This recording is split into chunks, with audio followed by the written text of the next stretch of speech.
So this question is based on verse number 117 from Surah chapter An-Nisa, Surah An-Nisa, chapter number 4. The verse is, A'udhu billahi minash shaitanir rajim, Bismillahir Rahmanir Rahim. Inna Allaha la yaghfiru an yushraka bihi wa yaghfiru ma duna zalika liman yasha wa man yushrik billahi faqad dhalla dhalalan ba'ida.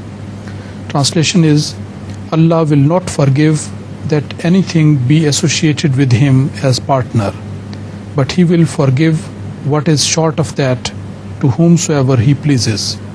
And whoso associates anything as partner with Allah has indeed strayed far away.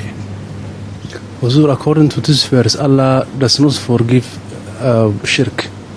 But what about if the person repents? What about if the person repents? The person who did the shirk. If a person repents, so what about that person? You see, according to the Holy Quran, if someone repents in his life before the moment of death, he will be forgiven. What about the idolaters of Arabia? A very large majority of the Muslim converts were from the previous idolaters. So it doesn't mean that if they have done shirk during their lifetime and repented during their lifetime, they will not be forgiven. It doesn't mean that at all.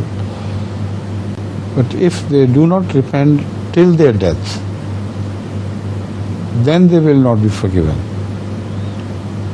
And even then, an exception is made by Rahman Rahim that whomsoever He likes, He may forgive, because Allah knows the inside story, why they did it, and some pangs of their conscience against this. So for the world, as far as the outward observation is concerned, they might have died as mushrikeen, but in the sight of Allah they may not have died as mushrikeen. So Allah may forgive them as well.